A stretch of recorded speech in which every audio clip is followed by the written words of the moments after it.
My name is Corey, the founder and creator of Transitioning in Tech Facebook group. Today, we have the honor and the privilege of interviewing Ms. Eva Brechum. She has successfully made the transition into technology, and we wanted to share her experience with you today and hopefully give you the opportunity to learn more about the process and some of the challenges and struggles she ran into. And at the end of this, you should feel like you've learned quite a bit more about the overall transition. Yes. How are you doing today? Corey. I'm doing well. How are you? I'm doing wonderful. It's so good to see you. Yeah, nice to see you too. I've been looking forward to this all week and I'm excited to talk about it. Same here. Yeah, I've been over the moon for you since you got the offer, and thank you so much for taking the time to share your journey and your experience with others. All right. Thank you. Sorry, my eyes are like my allergies are like acting up, so it looks like I'm crying, but I'm not. I mean, I am. If I am crying, it is there are tears of joy. Because yeah, well, you set yourself up. You set yourself up pretty well, right? If you start crying, we'll all think it's allergies. All right, well, I've got a list of questions to kind of go through, and these questions are really going to be arranged in a way to kind of give us a full view of your journey. So we'll just go through the questions and just answer them to the best of your ability. Yes, thank you. I'm excited.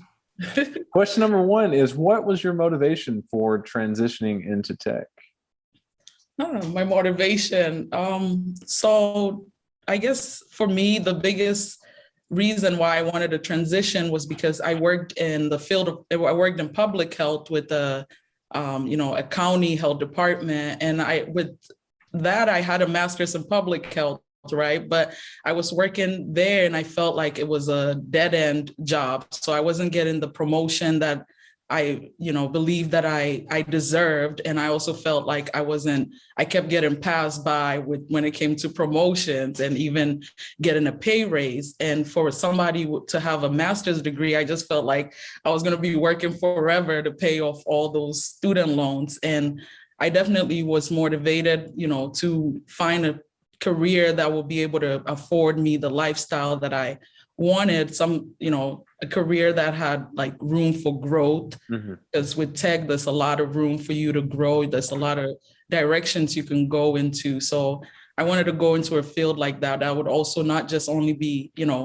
financially, good for me, but also something that would, challenge me every day. And another reason, once I got into, coding bootcamp, one of the things that they brought up was think about your why, right? Because coding bootcamp is so difficult. So having a why for why you're in there to kind of keep you motivated and, focused on the goals that you want to achieve. So my why really was my mom, because I want to also, I want to have a career that affords me the lifestyle that I want, but also in turn, help support my mom, because she's been working so hard pretty much my whole life. And even with this transition, she also was there to support me through that. So my mom has been my biggest why.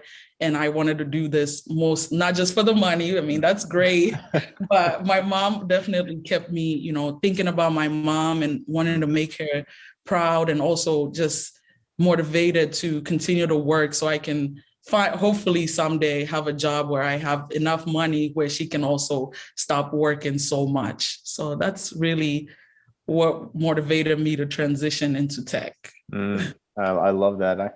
I especially love that why. It's such a nice thing, and so smart that the boot camp had you kind of think about that ahead of time, because there are times in the journey and in the process where you think to yourself, oh God, why am I doing this? Why do I keep putting myself through this? Yes. So being able to circle back to that is, I think, really powerful. Yes. Next question is, explain to me your background before your transition into tech. So my background is very, very diverse, I would say. I've worked in, I started off working as a caregiver, and that, that field it is technically, healthcare, but you're working more in the work that I did, I was working more one-on-one with clients. Then I transitioned into retail while I was in grad school to kind of help pay for grad school. And I worked at TJ Maxx. I was a cashier, and that helped me build on my, customer service skills. And, prior to even joining Bootcamp, I wasn't, or even transitioning into tech, I didn't think about all these other skills that I had gained along the line. But then finally, before I, officially transitioned to this field, I worked as a, public health educator. I worked as a tobacco cessation specialist with the health department in Houston. And during that time, really, when, once I knew I wanted to transition, during that time, I also got that motivation to transition, right? Because I got activated to work with the COVID outreach team during the pandemic. And during that time, my team, I was a team lead, so we ended up hiring some community health workers in order to expand our outreach efforts. So during that time, working as the outreach lead, one of the things that we collected were, information about communities that had high risk of COVID infections and areas where they had need for COVID resources, whether they were masks or hand sanitizer, or even information on where people can get food and other types of resources for them.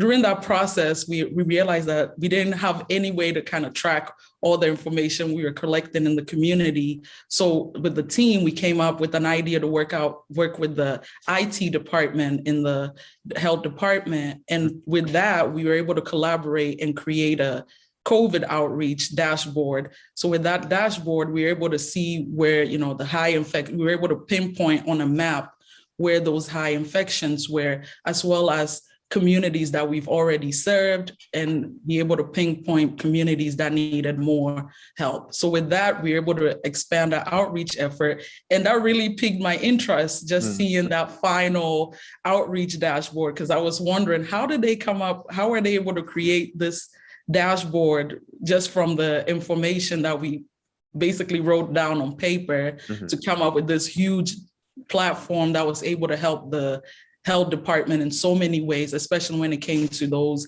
COVID-19 tracking of, the disease prevalence within the community. And so that interest was like, wow, just because I was so excited about it, I was like, okay, I guess this is really the passion. This is really what I want to do. I want to be that person building these things. And also, I guess, not to give my age away, but it made me think of like MySpace, right? Back during MySpace time, HTML was like a big thing. And even before that, I never even thought I was somebody who had coded before, right? But then when I started looking at all these things, I was like, oh, HTML, I have done that. When I used to have MySpace, I used to use this to create the little flashing GIFs on my page and create, change the position of my top 10. So all those things just really pushed me into, getting into this field. And yeah, all those experiences have helped me get here.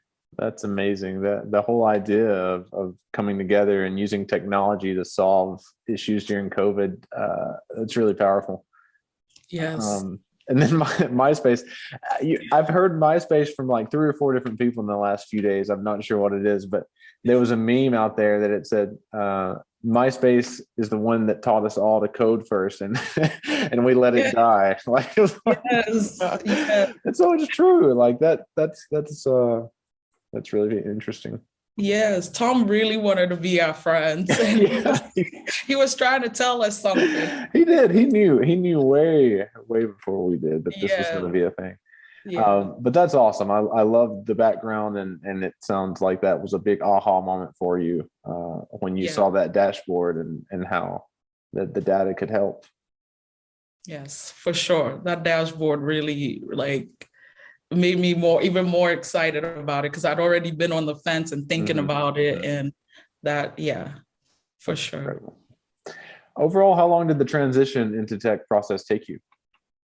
I would say total over a year and a half, just because I started the process didn't just start when I, enrolled in boot camp, because prior to that, just even thinking about it, right? So I was thinking about it. I started, doing some research into like the different boot camps, trying to understand even like the difference between front end and back end. And I was confused by all that information because I'm still new to this field. So trying to understand where I fit in, trying to pick the right program. So I think overall with the boot camp, being in boot camp just 6 months. So overall the whole process took me over a year and a half. So sometime last year till now.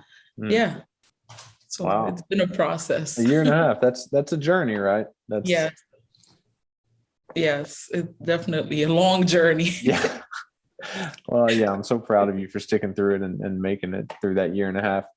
You mentioned, that it was kind of difficult to kind of decide which direction you wanted to go into. And that's a question that I get asked a lot is, hey, I really don't know where to start. So how did you decide which direction you wanted to pursue?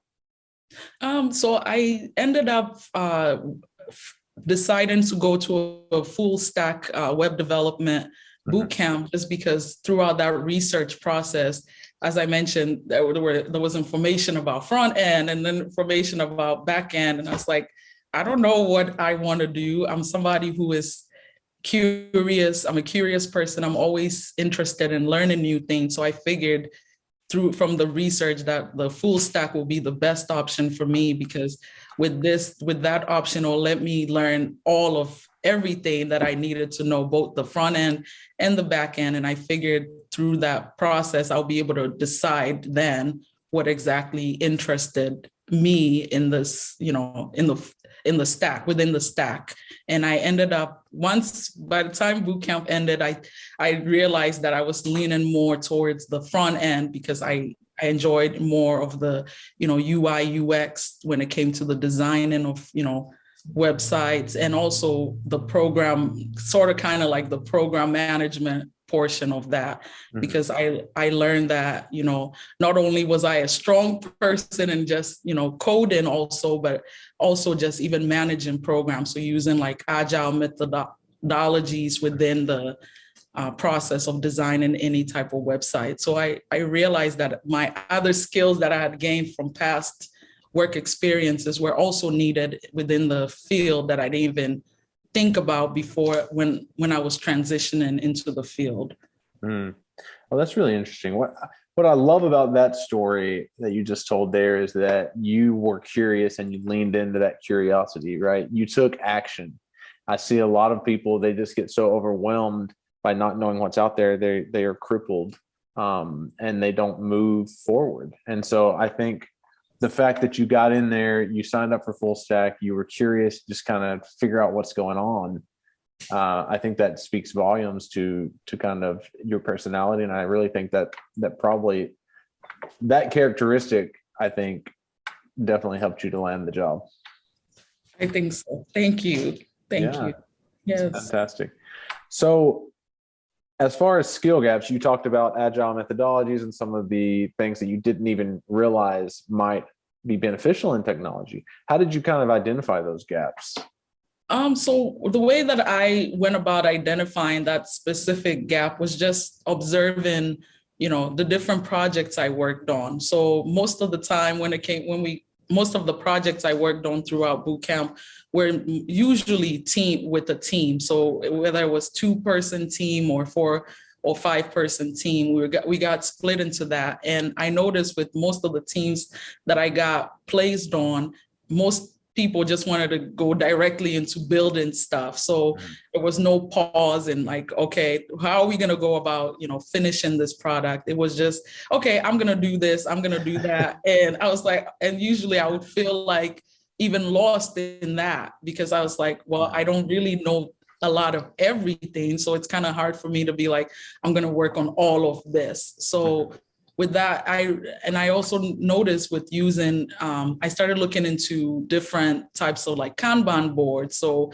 I came across, the Trello website, and I noticed that was like a good, just talking to some of my instructors, and learning more about using those type of software to kind of help you organize your project. It was something that a lot of my teammates did not even want to touch. They were like, I don't get it. Or sometimes we would discuss it at the beginning and then it might fall off on the wayside, even in the middle of working on the project. So I decided to take that on as my almost like a passion project to make sure that that didn't happen with a lot of my projects. So whenever I was put on a project, I took that on as my duty in a sense. So taking on that managerial position and organizing for not necessarily doing it on my own, because I also sometimes would feel like because I was a woman that sometimes there were comments where it was like, oh, well, Eva can do this, but it's like, it's not because I'm a woman that I want to organize these things. I just noticed that there is a gap in not organizing or coming up with a plan on how you're going to, develop this project can lead to a lot of conflicts within the group, because then 3 people are working on one thing and they haven't communicated with each other. So then now we're doing morning stand-ups and now 3 people have said they worked on the same thing, and it's like, well, it's not really productive work because now we needed 2 other people to work on something else. Yeah. So using that process to kind of help organize. And I think I just noticed the gap through just observing my teammates. Yeah, that's amazing, because I mean, what you witnessed is, me being in technology for over 10 years, that happens all the time with developers. They want to just get into the weeds. They want to program. They want to crank out the solution. And it's really fascinating to me that, you were able to observe this common problem in technology almost immediately. And what I really love about that story and about you is that you noticed an area that needed help and you feel the issue, you added value. And that's what we need in technology is you get in, you see where the gap is, and then you fill it. And that's how I tell everyone to make a difference and an impact at a job is see who's not doing something, see how something can be done better and do it. And you did that. And that's fantastic, because these are the softer skills, and the management and the project management and program management. All these things are out there in technology. And a lot of people who are transitioning forget about that side of things. They think it's just the coding. And so I love that you mentioned that, and that's been your path. Definitely, for sure. I think that I agree with that. Like so many, I mean, my tech friends, they just want to code. They don't want to do all that. Like, you always keep us on task. And that's great. And there's so much value in that. And that's the problem. A lot of the people who are in technology, they can't quite grasp just how valuable it is to take some extra time up front. The more time you take up front, the better you're going to be off in the end. I think there was a quote, it may have been Einstein, don't hold me to that, but I think he said, when given a problem, I spend 95% of the time thinking about it and 5% of the time solving it. And I love that, because it kind of talks about just how valuable it is to have those communication skills and being able to manage a project and people. Definitely. I like that quote. Even I don't know how to look it up. You have to let me know if it's Einstein or not. I don't know. Sounding good. So this question, I'm sure everyone's going to love. And the question is, did you have a degree? Did you go to a boot camp? Did you get certificates? Like, what did you do? Okay. So I had, for web development, I got a certificate through Code and Bootcamp. But prior to this, I have a bachelor's in organizational communications, as well as a master's in public health. So I think all those, those previous degrees plus the bootcamp certification definitely helped boost my chances of finding a job, because the current position that I hold, you do have to have either a bachelor's or master's degree to even be able to apply for the position, which is application development analyst. So I think having a prior degree definitely helped me.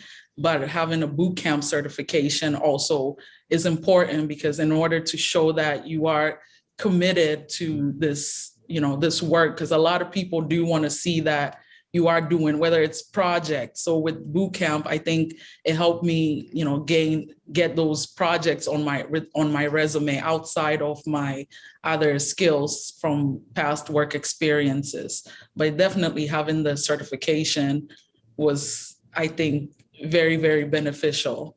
Mm. So you had a couple of degrees that had overlapping skill sets into the position you need to move into. Also, yes, the job you applied for had minimum requirement of just a bachelor's degree. They didn't have no specific bachelor's degree, just generically have a BS. You went through a boot camp, and then also had certificate. Yes. And then once I got out of boot camp, I also enrolled in an agile job hackers agile development program. So I was able to get a certification for, agile, understanding at least the basics of the agile framework, because as I mentioned, it was something I identified and I wanted to get a better understanding of it. It's still a lot, but I mean, it's nice to have that additional certification for sure. Yeah, that's definitely helpful just to get a more general idea of what's going on with the software development lifecycle. It's very valuable. Yes. And the bootcamp, I think, really helped, because it helped me gain that, focus, because I was able to schedule. I mean, they do schedule you. You have to be there from 9 to 5, Monday through Friday. So it's very intensive, but for somebody like me who needed structure, especially learning something that's like completely new, and even doing all that research, you just notice there's just a lot of information out there. It makes it very hard to know where to even start or what direction to go. It can feel very overwhelming. So I think, with the boot camp, it helped me just stay focused on, the goals that I had set. Yeah. So there's like a focus and an accountability aspect to it. Yes. Having that support. Yeah. No, that's great. So how did you choose that your particular boot camp? So one of the reasons I chose this boot camp was because of that support part. So the boot camp is a, money back. It was a money back, one of those boot camps that promise a money back guarantee if you don't get a job within 6 months. But I would like to preface that by saying that it is one of the most expensive boot camps in America. So I don't know if I will, advise that route, but I did go there because they are located in San Antonio. They had a lot of program partners. And so that was one of the things that piqued my interest with that specific bootcamp, was that they have programs, program partners that they've worked with before. So they normally tend to hire their graduates, and they do have a high, graduation rate. A majority of the students who start the bootcamp do graduate, and I would say over 90% of the class that does get hired is what the promise was. So I decided to go that route just because I wanted that structure that they had.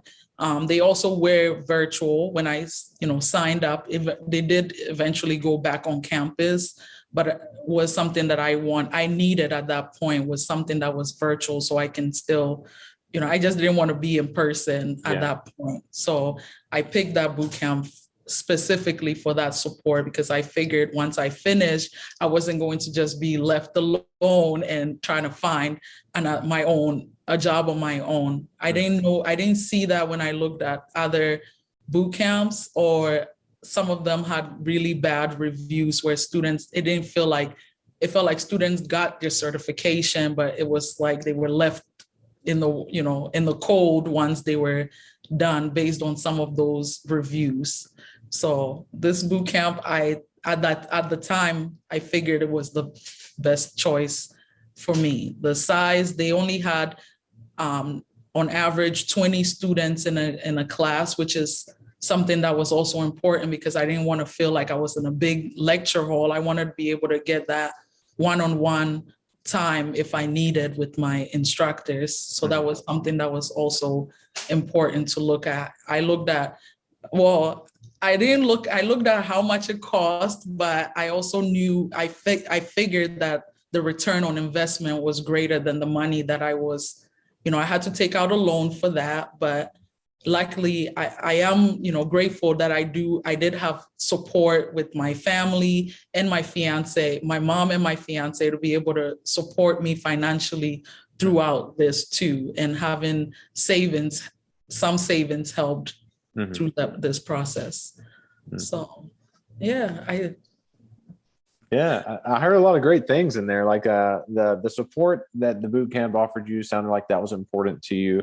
The money back guarantee, like that's huge. I think that played probably a pretty big role in choosing them. The networking aspect of it sounded like that's important, right? It sounded like they partnered with some people and would allow you to kind of network with those individuals. Remote. Yes. And then the last thing was the size of the class. That was important as well. Yes, definitely. Those are really great things. What else might you recommend to somebody who's thinking about a boot camp? What else was important to you? The type of program they were offering, because not every boot camp offered full stack. Most of them were offering maybe just front end or, just HTML or CSS or JavaScript. Like they were just offering a specific, maybe one language, or you have to take multiple classes to learn a different language. Whereas here it was just, full stack. So I figured I'll be learning everything. They also have a professional development team, which is really great because they helped with resume and LinkedIn, optimization, at least on the basic level, so you can kind of jump started on in that process. So we did have, throughout the program, there were days when we had workshops where they kind of talked to us about our LinkedIn and how to better use LinkedIn, whether it's for, networking and connecting with people, building the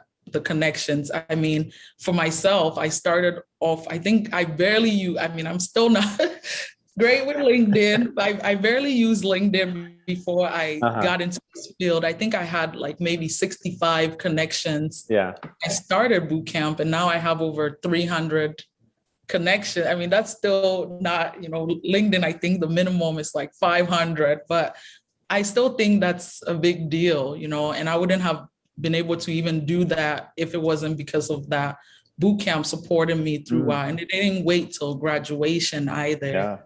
To be like, okay, now change everything. It was, gradually throughout the program, updating different things, kind of get eyes on our pages. So that was very important. Yeah, that's a great point. And something I'm glad you brought that up, because maybe a lot of people don't think of that side of the transition into technology, right? The resume updates, the setting up your social media, making sure your LinkedIn's up to date. I like that it was a kind of a gradual thing that they walked you through, so that by the time you're finished with the boot camp, you were pretty much up to date on social media and your resume was good. Yes.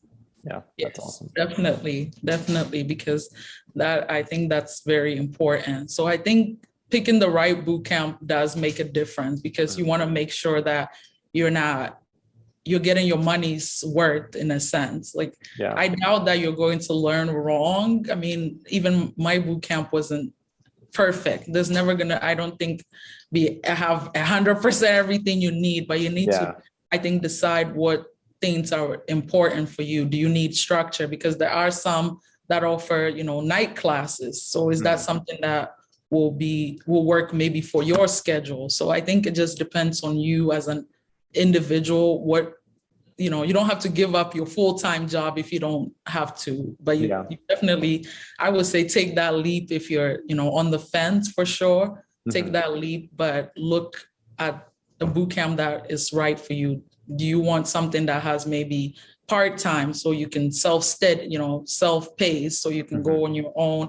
Or do you want one that's nighttime? So after your 9 to 5, they have some boot camps that offer nighttime classes. So there's a lot of them out there. You just have to I would also recommend Course Report. I believe that was the website that helped me also, because I was able to go on there and read like people's reviews of different boot camps that they've gone to. And I mean, it's not perfect. It's a review site, so it's not perfect. Yeah. Pick, choose, but I'm sure any information is helpful, right? When you're trying to decide, because there's some out there that I'm sure aren't the best. Yes. So that's great. Before we move on, I just also think it's really important to mention that you weren't afraid to invest in yourself.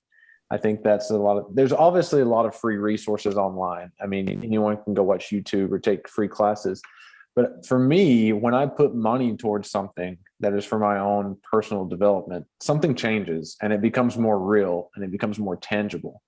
And so the fact that you invested in yourself and you weren't afraid to take that leap, I personally think that contributed to your success, because anytime I've done that and I've said, okay, because what we spend our money on is what is important to us at the end of the day. And it's a psychological thing. So I just wanted to bring that up and say, there are other ways. I mean, you can watch free YouTube videos and people can transition without necessarily making that investment. But I think there's a psychological piece to it. And I just wanted to point that out.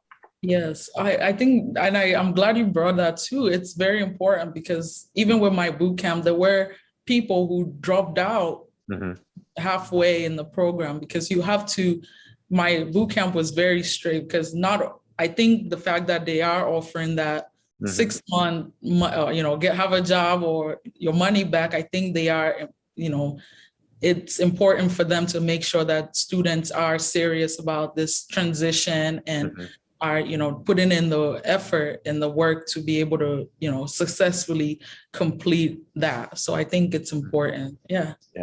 They have a vested interest in your success, which is, that's really great. That money back guarantee is really, really nice. Yes. Okay. So after you got out of the boot camp, how did you kind of decide which roles that you wanted to start applying for? So once I graduated boot camp, I was honestly all over the place. I just put on LinkedIn, the type of jobs. I put Java developer, I put software, all the web stuff, software stuff you can think of, I was looking up, and it was good. I mean, I think it helped me, apply, because I'm still new to the field, and I wanted to just get my foot in the door, and I don't want to also limit myself with the types of opportunities that I could get. So I figured if I search, all of those, and I'm pretty open to wherever. I mean, I preferred remote, but I was open also just to relocating, because now with a lot of companies going back in person, I figured if I'm open to that, it will also make me more marketable, right? Make me somebody that I could sell myself, like, hey, well, most people don't want to come back to the office, but I can relocate wherever. So being open and flexible really helped. And so once I started applying to all those positions, because they will come up, you see all of them, but I ended up, from talking to people and, just I would also go on Twitter to see what types of jobs that were not necessarily, software engineering roles. So looking at through your network, because people will post positions that they still are tech jobs. They might still have a little minimal coding or a lot of coding, but they might not be called necessarily software engineering for the position. So I just ended up, kind of getting more narrow with my search. And with this position, actually, the reason I found out about the position was meeting somebody online randomly on a website, chatting, with them. I found out that they work in tech, and they told me about the company they worked with. And I just applied, through that link. So really, even with this position, it wasn't advertised necessarily on LinkedIn, but I think just through that networking, right? So not just using LinkedIn, but even random people on the streets, just telling them, hey, I'm transitioning into tech. because that I think really helped me. And not only that, but I was able to meet you through just that, conversation. So just talking to different people have really helped me, boost myself and help me with the types of jobs that I've applied for. It wasn't one specific job. It wasn't necessarily saying, oh, this is a coding job, because I applied for even technical support work, because with this field, I noticed as long as you have you have skills and you have the drive, and you start talking to people, there's so many places you can go within the field that you'd be surprised about, that you have the skills for, that are not necessarily just coding. So yeah, I think that's really my success, was just talking and networking. That's amazing. Yeah. And taking action, just taking action. Like you said, like you're not going to ever know every position or skill that's out there, and you just kind of go into it and see what you find. Another interesting point is, right, like just how valuable networking is, right? I mean, there's a couple things that you did. You decided that networking was important to you.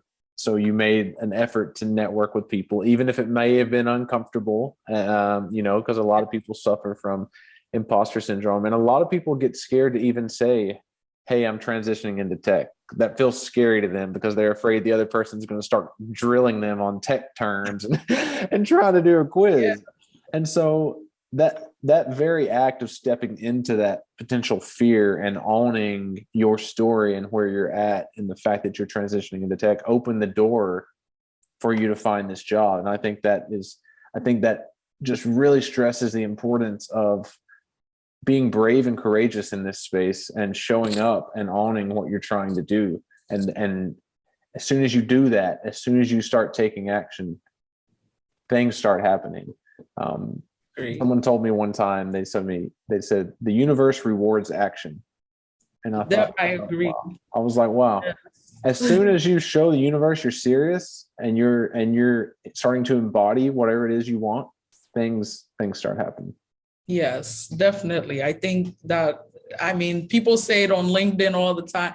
I'm still, I still struggle with LinkedIn. I still struggle with making those posts. I haven't gotten there yet, making the general post, but I've been good with connecting with people more like individually. So having, direct contact with people on LinkedIn. So you can, it doesn't have to be like a one way fits all everybody, because some people like to post multiple status updates on LinkedIn. Maybe it might not work for you, but you don't have to be like, okay, well, I'm not going to use LinkedIn at all.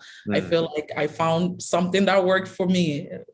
And no, that's really great. And that's, I'm glad you brought that up, because like you said, you don't have to go all in with social media. You don't have to be just someone who's posting constantly, but it is important. And to be scared of networking is limiting yourself from a very large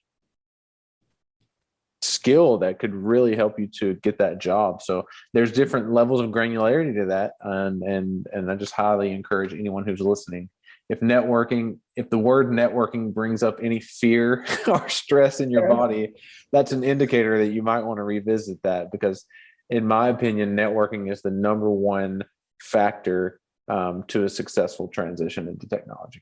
I agree. I probably would have been the person who'd be like, I don't know about that, what he's saying, right? But seriously, after my own journey through this, I definitely noticed the power of that networking, because like I said, I would tell you, I met this person, I connected with them on Bumble. I moved to San Antonio because Bootcamp transitioned in person from virtual. I had to move to San Antonio. I wanted to make friends, and I just, connected with this person, and I told them, hey, I'm transitioning into tech. This is what I do. And they said, hey, I already work in tech. Yeah. So I was like, okay. So then just started talking to them, and she gave me a referral to her job, just like that. Yeah. Yeah. And you just shared your story. That's great. Yeah. So, fantastic. Yes. If you're on the fence, just do it. Just never just somebody. talk Just to your do dentist. it. Don't be scared. I So, mean, reach out to either one of us. I mean, they can find us on LinkedIn. Like maybe yes. we'll be a great first opportunity. Just message us. Like you'll find that people are a lot more friendly than you think. And people love talking about themselves. So if you ask anybody who's got a position that you're interested in, hey, tell me about your day. Tell me about Yes. did you get any certs? Did you go to college? They'll eat it up. So Yes. just give it a And shot.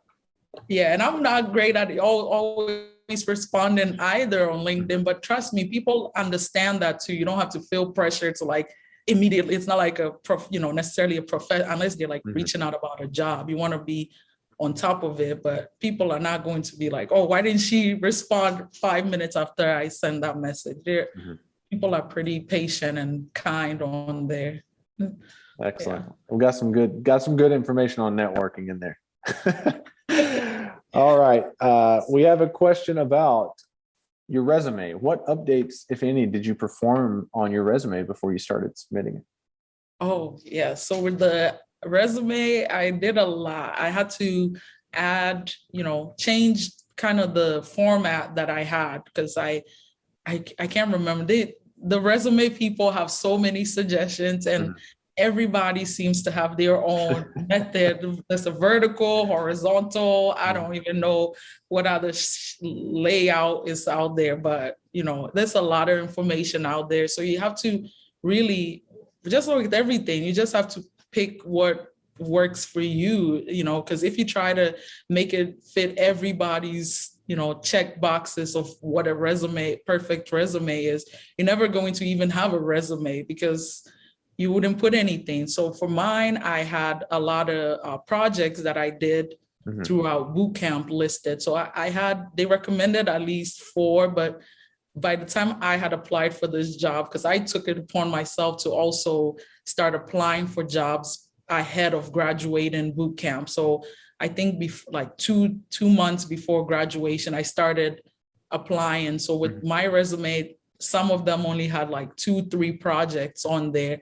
And one of the projects was not even completed, but that's the thing with coding. Your work doesn't have to be perfect. This is, now I have this perfect project, does everything, because it's constantly having to work on things, constantly having to, upgrade and update information. So I just had, those projects especially on there and made sure that those projects also highlighted those skills that I was, gaining in the bootcamp. So I had a private, like a personal project listed, and then I had 2 other group projects listed as well. And then with my other prior work experience, I made sure I listed the ones that were relevant. So I mentioned having, retail experience, and I wanted to put that on there because it showed my customer service skills. Because with tech, a lot of people think, you're just going to be some hermit in the back room with your hoodie on in the dark, right? But actually, you do have to learn how to communicate with people and, fulfill the different needs. So when you're working with your customer, your customer could look like a lot of different people. So having those skills for me, I think was important because I saw that come up a lot, customer service, or just people skills. And then I also had my healthcare experience listed on there, as well as I had my certifications that I had received, and also the different programming languages that I was familiar with, making sure that those languages also aligned with the job. So not listing every single thing, because I think sometimes that also, you have to learn how to, what is the word? Your resume has to be sort of kind of like, I'm drawing a blank on the word. What is the word? Oh my God. It's like tailor. Oh my God. Tailor your resume to the job. So don't put every single programming language you've ever learned, but like just be very specific. Even describe some of those past experiences you had from other jobs, right? So tailor those experiences to the job description. So looking at the job description and seeing what types of things they're asking for, and making sure that your resume is as close to that information as possible. So for me, I used job scan to kind of scan those job listings to see if how close my resume matched that. And to be honest, some people say, it has to have like at least 80%. But for me, as somebody who was still, I was just trying to get my foot in the door. So even if it wasn't exactly even 50% match, I was just taking that leap. That doesn't mean apply for all the jobs either, because I feel like it's so easy to just easy apply on LinkedIn. But I was also going to the actual company websites in order to apply directly on their website. So my resume did not get lost in the mix, I think. So those were those. For those listening, can you elaborate on what JobScan was? Oh, yeah. So Job Scanner is a website where once you get your job description, you can get a copy of that job description, put it on the website, and then you can also download your resume on that website. So what it does, it compares the job description with your resume to see, to scan certain, like, I guess the eight sort of kind of like the ATS scanner, how it would go across your resume. So look at like certain keywords that are in your resume. So match your resume to the job. So it would say, your resume is 50% a match for this job. So then it would also highlight certain parts of your resume and how you can improve it. So maybe add a little something. For example, in my objective, I would say, software developer looking to engage with customers, for example, right? So maybe the position I'm applying for is not necessarily a software developer, right? So I would just go on my resume and change that from software developer to maybe technical support engineer looking for so-and-so, because even that one-liner can really make a difference, right? So it could change from 34% to now 36% because of that one word, because the scanner is looking for those keywords when they're looking, I guess, going over your resume. Yeah, that's very helpful. I wasn't aware that tool existed. So I guess anybody who's looking for job descriptions, take that description, compare it to your resume, and see if it's a close match. And people were telling you to get it to 80% before you applied. Is that the advice? I had read some places like, you need to go, if the job is not 80%, then don't apply. But I read somewhere else too, especially for us women, and even being a Black woman too, we avoid going for certain things because it's like, I don't think I'm qualified. And for me, I struggled with imposter syndrome throughout boot camp and even after I graduated, whether this is, did I make the right choice? Is this the right place for me? Do I belong here? So in order for those to combat even those types of doubts, I just was like, no, I'm just going to take that leap and apply. I think I have most of the stuff they're looking for. I'm just going to go ahead and apply. I think that's great, because a lot of these job descriptions that people are putting out, these are their nice to haves. These are the things that they would really love you to have, but there's so many technologies out there and skills. It's almost impossible to get an exact match. I mean, I look at some of the job descriptions and even me, I've been in the industry for so long. I'm like, I couldn't even apply for this if I took it verbatim what they said they want, but I know that I could do the job. And so that's a great point. And then your answers, there was so much wisdom in your response to the resume stuff. I just wanted to reflect back what I heard to make sure that I got it all. The first thing you said was, there's a lot of advice out there about how to format a resume. And don't get hung up on that, because that's not what's important, right? The other thing you said was projects. Like, you've got to build credibility. You need to have an online presence. And the one way to build credibility is to have projects. And those projects, that was the first thing you mentioned. That was the first thing that came to your head. So I'm assuming you feel like that's the most valuable thing on your resume? I would say everything on my resume is valuable because I think it's a culmination of all these skills that were able to help me land the role. But I think having those projects were important too, because it highlights all the new things I'm learning, because this is totally different from what I've done in the past. So highlighting all these projects and being able to speak on those projects, because I did work on a lot of other projects, but the ones that I put on there are things that I felt like I could comfortably explain if they were to ask me. Yeah. I might not be able to explain every single detail, but I can give at least a gist of what I worked on. And so I was proud of some of those projects that I put on there. And they don't have to be fancy. Yeah. You know, it can be easy to get caught up in, I have to work, I don't know, I have to build a whole new application in order to put on there. And it's like, no, but I would say also definitely do a project that differentiates you from everybody too, because everybody is probably doing the same, I don't know, 3 projects that you can find online.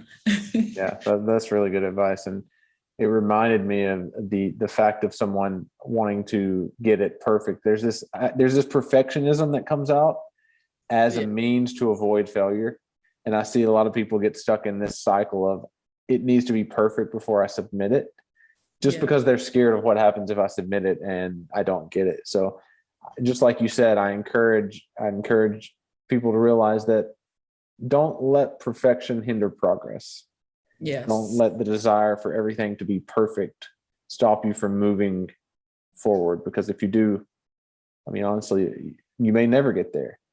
Yes, I agree. And I struggle with that too. And we've discussed this about, that perfectionism, because when I graduated, I also, I was just so structured for 6 months. And I felt like as soon as I graduated, I hit a wall. So, and that was my thing, was not getting back up after that, because I got so stuck in my head, like, okay, now I finished boot camp. So now I have to know everything, right? So I have to be able to build a whole new website and show everybody what I can do. And it's like, no, actually, I don't know everything. I'm still, learning. I'm still new. So instead of trying to, get caught in that thought of being perfect and having a perfect project now that I've graduated, I just started from scratch again. It took me a while. It took me at least a month, almost 2 months before I got up again, just stressing out about whether I was going to get a job, how am I going to be able to pay back these loans? So, and with, Corey and also having others, my friends and family support, I definitely got that, encouragement again from my support system to get up and start doing something, even if it's just a line of code, even if it's just a hello world. For me, it's important to just continue to learn. So I got out of that mindset of having to be perfect, having to be working on some big React project, because now I've learned all I need to learn about full stack. But that's not true. I still have a lot of gaps. There's still a lot of things that I still need to improve on. So right now, I've just been focusing on the basics, learning, variables, like little stuff. Yeah.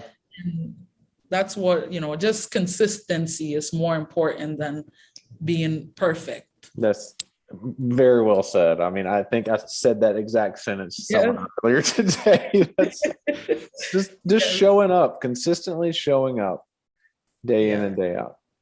Excellent. Okay, we've answered some of these questions, so I'm going to skip over a few. Okay. Let's go to, what was your interview experience like? Oh, yeah. So the interview experience was very scary. I struggle. A lot of the interviews that I did land, they were technical interviews. So some of them, they wanted you to do technical assessment prior to even getting to the phone screen, and you had to do this, this assessment. And I struggle with that because I one of the things, like my boot camp talked a lot about leak codes and HackerRank, but it wasn't something that we spent a lot of time, whether in the program doing. And myself, I wasn't doing that outside of, boot camp. So when it came to a lot of the technical interviews, I would freak out because I'm like, this is a lot of information. I didn't know where to start. I didn't know how to even prepare for those assessments. So to be honest, that was my biggest struggle. And I'm sure I will probably struggle if they ask me to do another technical assessment. Not only did I get nervous, but I didn't even feel like I was always fully prepared, because with this field, there's just so much information to know, and you don't know what company is going to throw at you. And so I think if I were to do something differently, I will spend time on leak codes and HackerRank and really learning. But like I said, there's so many other things you can learn. Like for me, going back to basics with JavaScript, learning that, because that's important too, right? Because when you get to the interview, they might ask you something like parsing a string, so you need to know even just the basic information. But for me, the interview always stressed me out. I didn't always feel like I was prepared for those technical assessments at all. But when it came to the behavioral portions, I think I'm pretty good at, selling myself. I'm pretty good at talking about my experiences. So that was fine. But then the technical side, I would kind of sometimes freeze up and feel like I forgot all the information I learned. And with this particular job, position that I did get offered the position for, I did have to go through first an initial phone screening, and then and that was actually in March, and then it took some time before I got a follow-up. So I had to wait a few months, and I wasn't even sure if that was going to happen. But then I got a call, which was a second phone screen. And then after that, I had to do a technical showcase. So I was given a specific topic. So the topic was, it had to do with extended reality. So I had to kind of do a showcase on that. And then I met with two different managers to kind of talk about different scenarios within that job, and how I would go about, solving those issues. And yeah, the team seemed to like me. Everything seemed to go well, and I got the job. So I think you just have to, with this field, you just have to keep applying. My first technical interview was so bad. I couldn't even see the interviewer on the other end. I was like talking to a blank screen. They asked me questions that I was just like, I don't know. And there were times when I would say, and I don't think there was anything wrong with me saying I don't know. I think some people also they'll rather have you say I don't know than you just trying to make up some stuff on the fly. And that's something I learned during that first interview, was that don't just make up stuff. Yeah. Don't just be, throw words that you think they want to hear. Just be like.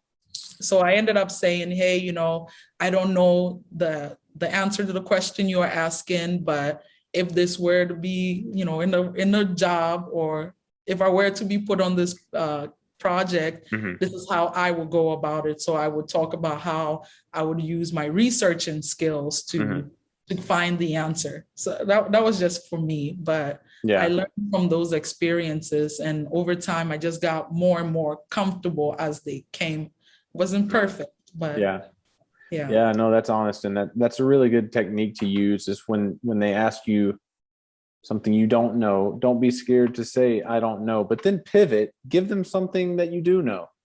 Give them, get at the heart of the question they're asking. If you can kind of think about why they ask you that question, you can think about a way that you can answer it. Maybe you don't have the exact answer they're looking for, but supplement it with something. Don't just say, I don't know, and then just sit there. So exactly. I think that's great. So what advice would you give someone who's nervous about the interview process?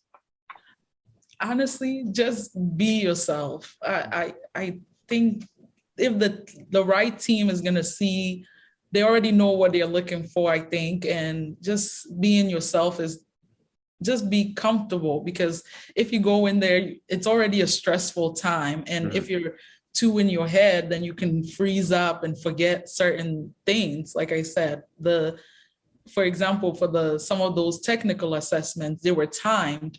If I'm already nervous before I'm going in there and then seeing this countdown clock, it just adds another level of anxiety. So just go in there, do your best, because I mean, that's all you can do. You can't know, this is a big field. You can't know I did full stack. I can't know everything about every part of the stack. I can only know so much. I can do my best to prepare as much as I can, but ultimately just be yourself. I think that's the most important thing. And be somebody who is honest. I think they want to see, like I said, don't just make up stuff. If you don't know, you don't know. And that honesty I think would get you a long way. And also just be, personable and show that you're somebody who is open to learning. Because I had a conversation with somebody recently, and we were talking about, when do you know when to stop talking during that interview? And we were, having that conversation that sometimes just even through the interviewer's body language or their tone, you can tell that you've maybe said what you've reached the point of what you need to say. So you need to stop talking, because sometimes you can say way too much and then you can lose out on an opportunity. So I think for me, maybe that would be the best advice. Just know when to when you're given them enough information. That's really good. That's really good. Because one of the techniques a recruiter or an interviewer might use is silence, and how silence can make a lot of people nervous. And when they get nervous, they just start talking, and then you get, so it's really important, to be very aware of what you're saying. And the thing that I would say, and you touched on this, is that people are really going to remember how you made them feel and not what you knew. And you have to remember that the person that's on the other side of the table is human as well. And they're probably nervous to meet you. And so the energy that you bring into the space, I know this sounds counterintuitive, but if you can help set them at ease by just being really comfortable and confident and just taking up that space in a very authentic way, they're going to notice that. They're going to resonate with that. And your whole interview experience would look a lot different. Now, if you come into it and you're a nervous wreck and you're on pins and needles and you're barely speaking, I mean, they're going to pick up on that as well. And it's going to impact the whole experience. So your advice about being honest, authentic, just show up as you. If it's a right fit, it'll work out. If it's meant to be, it'll work out. If it's not, you'll learn from it and you can move on. Yes, I agree. Fantastic. Yes. And so what job, well, actually, let me ask you this. How long after the interview did it take you to hear that you had landed the job? So I think it took over, oh man, this position, getting this position took some time. So I'm trying to think. I think the final, oh my gosh, I don't remember. I think the final interview, it took maybe 3 weeks after the final interview to get. But this whole process with this position started in March of this year. And I didn't find out that I got the position till middle of June. So it took some time, I would say, totally for the whole process. But at least 3 weeks to find out I got the job after that interview.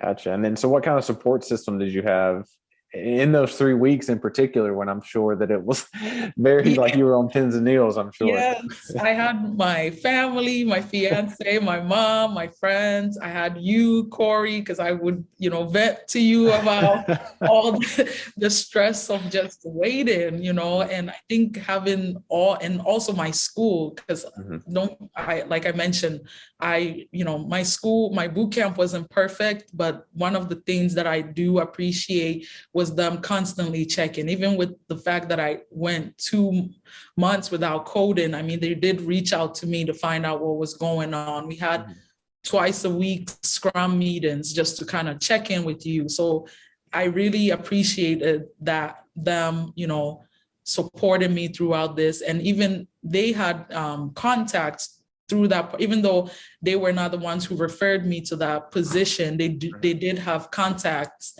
at that company. So they were able to follow up with their contacts to kind of see what was going on with my interview and the whole getting an offer. So that was very, very helpful. Having all of those support people in my life helped me stay sane and not freak out whether I was going to get a job or not. So I think having a support system is very, very important in this field, especially for me, who did not have anybody who I already knew going into this.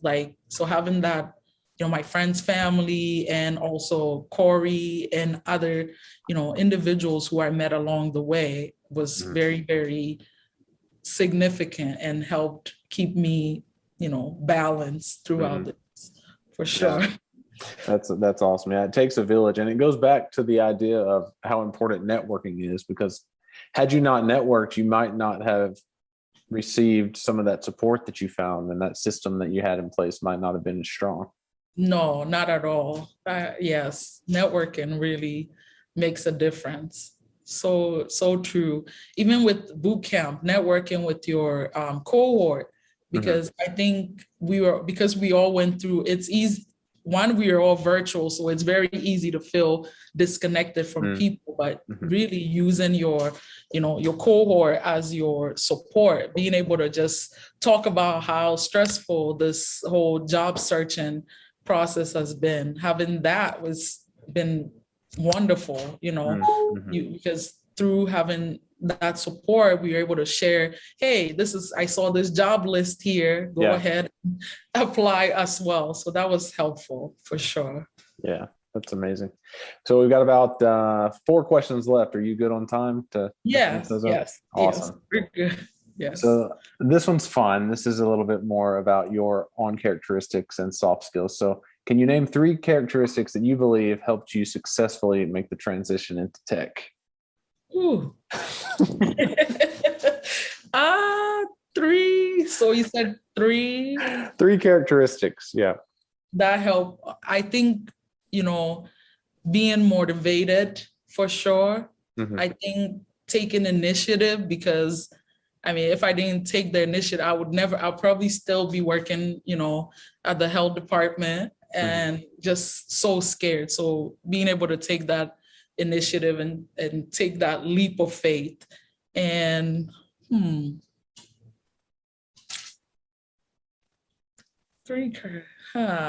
man, it's a lot. But I think, motivation, definitely being able to take initiative and just being,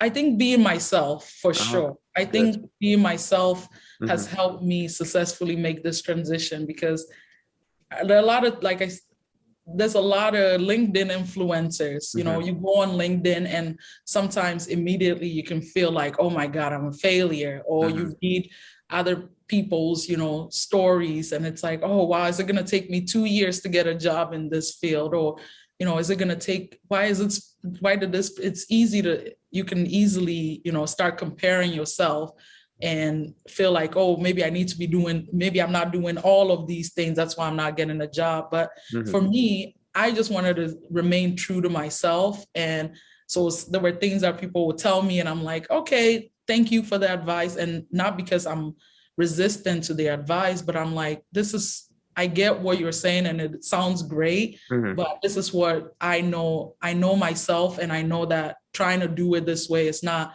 going to be enjoyable for me. So this is what works for me. For example, like I said, the LinkedIn, everyone is like, make posts, so you can gain traction. But I struggle with that. I'm not going to do something that's very uncomfortable, because then I'm going to just be anxious all day because I made a post on LinkedIn. And I just don't really mesh with social media like that. Whereas when I went about it my way, which is, I still use LinkedIn, but I was, connecting with people one-on-one, messaging people. It might not be, what people are advising, but that's what works for me. So I think being true to yourself is just as important. Being yourself is just as important, because you can meet so many different people, share your story, and who knows, people are willing to help you, and you wouldn't be able to get that help unless you share your story and you ask for the help. That's so great. Yeah. So I think motivation, yes, initiative, and then being true to yourself. Those are great. Those are great characteristics. And then like the thing you said last about just being true to yourself, that hadn't even really occurred to me, how important that is. But you have so much information and so much data that's being pumped on you during this transitioning in the tech period. Everyone is telling you the best way to do something, or the 300th way to update your resume. And I really love that you took all that information and you ran it through your own authenticity filter. Like, does this feel like, it's okay that they say that that's what I'm supposed to do, but does this feel natural? Does this feel right to me? Because it's not going to give me a lot of value if it's knocking me off my balance. Yes. And I think that's just fantastic to bring up, because just because someone says this is the best way to do it doesn't mean it's the best way for you to do it. Yes. So, and I guess if I wanted to add one, just definitely still also be open. I think you have to be open, because you're gonna find, like people are, you meet a lot of different people, but you can learn from people's, experiences and perspective. So yeah. So good. Okay. In those moments you wanted to give up, how did you push yourself to keep going? Go back to my motivation for transitioning into tech. So my why, I think that was the best thing my bootcamp did for us at the beginning, was to remember our whys, and they had us actually write it down. So I had a copy and I would, refer to it when I had a hard time. My friends, having a support system is, I can't talk about having a support system enough. It's so important in this field, because it does feel almost like sometimes you are going to break, because it is a lot of information. You're learning a whole new language, like you're learning a totally different new language. So you definitely need the people around you to kind of help. And my friends, I always tell them I appreciate them, because they helped and not necessarily sitting there studying with me, but sometimes just them calling me just to check on me, or sharing like a funny meme or something just to lighten the day, because it does feel heavy sometimes. It does feel overwhelming. So having those, your whys, having however that community looks like for you. It can literally even be your dog. Like if your dog is that, that gives you that comfort and makes you feel safe. I think that's what you need, that in this field, especially on the hard days. Definitely. That's great. Yes. So you go back to your why and your support system. Yes. What do you wish you knew before you started the process? The time is definitely something, because I think when you look on social media now, I know tech is like so big. Everybody is, on TikTok, there's a whole tech Twitter. Tech Talk. There's a tech Twitter. There's a tech, LinkedIn. Everywhere is tech. And I think one thing I wish I knew was that people are just showing you the highlight, right? They're not showing you all the hard work. They're not showing you the late nights that they spent, trying to figure out a code. They're not showing you the background stuff, the background struggle. You're seeing the, I transitioned to tech in 2 months. So you get that sense that, if I don't transition in this short time, then you must not be doing something well. So I wish, I I don't say I wish I knew this before I started, but I definitely wish that I mean, you don't know what you don't know, right? I didn't know this, but just seeing people, I'm like, oh, okay, this is gonna just happen overnight. But there's actually a lot of work that goes into this, and it's not like you can't. I don't think just thinking about, oh, well, you can make all this money. It's like, no, it's a lot of work to get to that point. You have to be dedicated. It's not easy money, like, because that's the sense I see sometimes, like, oh, you can just get a job and make $500K. And it's like, no, it's like with any other career, you have to work hard to get there. It doesn't, happen just because you wanted to. You have to put in the work to gain that. So yeah, I think for me, it was not thinking too much about the flashy part of it, but all the hard work that goes into it. The time, a year and a half, I mean, I thought it was just going to be, oh, I graduate and then the job is going to be waiting for me, because everybody talks about tech like it's so easy, but it's a lot of work too. If you had known before you started how much work it was going to be, would that have changed anything? No, I don't think so. For myself, I don't think so, because I've been through a lot to get here. So I was like, this would just be another, something that I'm learning. Like, it's just another challenge for me. So, but I do think if I knew, maybe it would have helped with my imposter syndrome.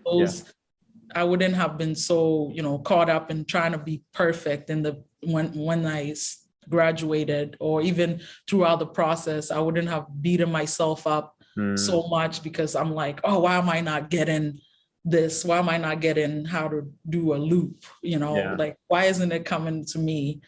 And it's like, this is not natural. We're not born with this information. It takes time, and you got to learn it and get familiar with the patterns to get better. So. Yeah, that's exactly right. It needs time. It needs time to saturate into your mind so that you can actually understand it. I mean, you can read a book in 2 days on technology, but that doesn't mean that you know how to use it and know how to implement it. So that's really, really good information for people thinking about transitioning. The time frames that you see on social media and in certain groups, or maybe even some boot camps that say that you can get a job in 2 months, 3 months, 4 months, just take that with a grain of salt. A lot of the people who do end up getting that those are the outliers. Those are the ones that have fallen into a really great opportunity, maybe through networking. I mean, I'm not going to say it doesn't happen, but it's far more likely that it's going to take effort. It's going to take time, and you need to give yourself room to grow and be patient with yourself as you learn. This is a whole new field and a whole new area. Yes. And so it's just really like, set your expectations appropriately. And that way you're not disappointed when you're not able to meet these unrealistic. It's the same thing as the way that male and female bodies are plastered all over media, right? These are these versions of us as humans that are completely unattainable. And we see those and we think that's how we're supposed to be, right? I want to look like that. I need to look like that. And when you don't, you just beat yourself up. It's not real. That's not an accurate representation of reality. Yes. And so keep that in mind, that it's the exact same in tech. And a lot of the people who are trying to tell you it can be done in 2 months are trying to probably get your money. Honestly, that's just the cold hard truth of it. Yes. Oh, yes. I think I'm glad you mentioned about taking your money, because there are definitely a lot of scams that, I mean, people who even come under the guise of trying to help you, right? They're like, oh, I definitely help you get your resume, optimized for this. But then it's like, this is my cash app, send me the money here. It's like, I don't know you. And sometimes they use that desperation, right? Like you do want to get into tech. You do want to make this money, right? Or you need to pay me because I can get you in. And it's like, no, you have to work hard for it. Nobody is gonna, and once you get in, you have to continue to work hard. And I think that's also the importance of credibility and building a network of credible sources, right? After this, like we'll know after speaking with you that your boot camp is credible. Like you've went through the process, you can speak towards them. Communicating with me, I hope that after this video that people feel more confident in my ability to want to help. And but I think it's important to do share that network and let people know these are the things that these are legit, right? These are legit Yeah. resources that you can use and go to, and that will actually help you move forward. Yes, and I sent you the link to the job scan website.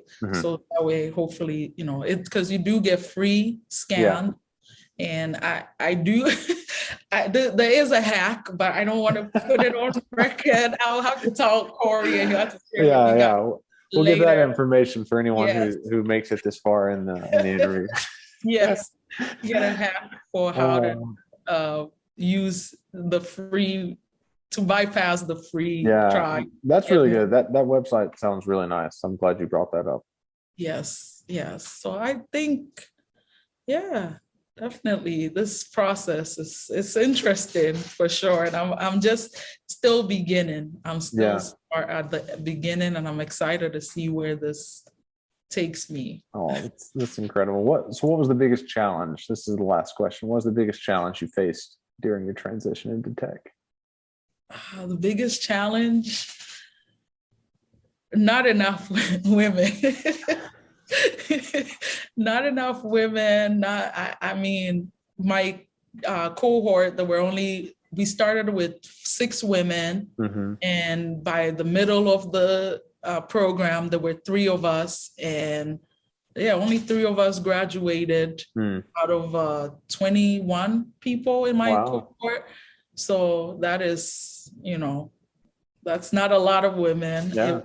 My biggest challenge really was finding, because I do have, support, like family and friends, but having that support within this field, because tech is a totally different field. So finding people within the field was kind of not a challenge, but it's like finding the right people, right? Because there's so many people out there willing to help you, but it's like, how are they trying to help you? So I think representation for me was like a big thing, because I don't know anybody who looks like me, at least in my life, that is doing what I'm trying to transition into. So finding that support and not feeling like you're alone in this transition, it was kind of hard. Yeah.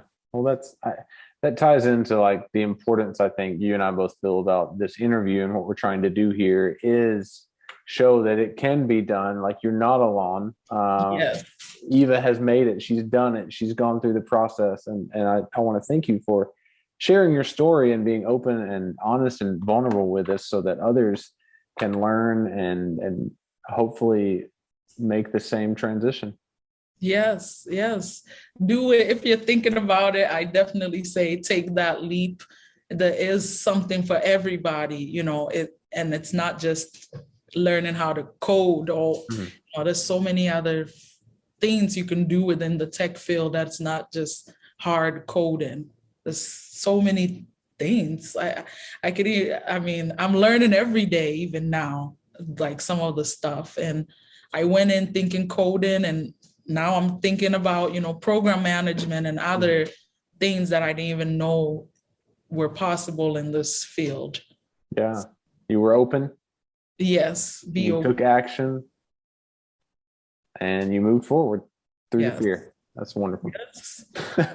Take that leap. Yes. Take that leap. Just do it for sure. Yes. Well, Eva, this has been absolutely incredible. Thank you so much for sharing this space with me and for allowing me to be a small part of your journey. It's been an absolute honor and privilege. Yes, thank you for having me. I'm happy to share. You can always, if anyone was interested, if they want to talk or have any questions, my LinkedIn is open. I'm not sure how. I'm not going to promise I'm going to check it, immediately. I'm not that great at it. I'm still working through my, nervousness and anxiety about posting on LinkedIn. But if you just shoot me a message or, want to connect, I'm more than happy to connect and whatever, if you want to know about I'm not advertising my boot camp, but if you wanted to know what the name was and, any other information, I'm definitely more than happy to help anybody. Fantastic. Yes. Thank you so much. When I post this, I'll put your LinkedIn Perfect in the comments as well. And also, if you are listening and you're looking for a community or a group to join who's also transitioning into technology, I encourage you to check out my Facebook group. It's called Transitioning into Tech. I run it hopefully to inspire and encourage and create that really safe, warm, welcoming space for other individuals who are on their journey into technology. All right, Eva. I hope you have a great rest of your day. Yes, and you too. we'll talk soon. Let's talk soon. Yes. Okay. Thank you. Bye. Bye.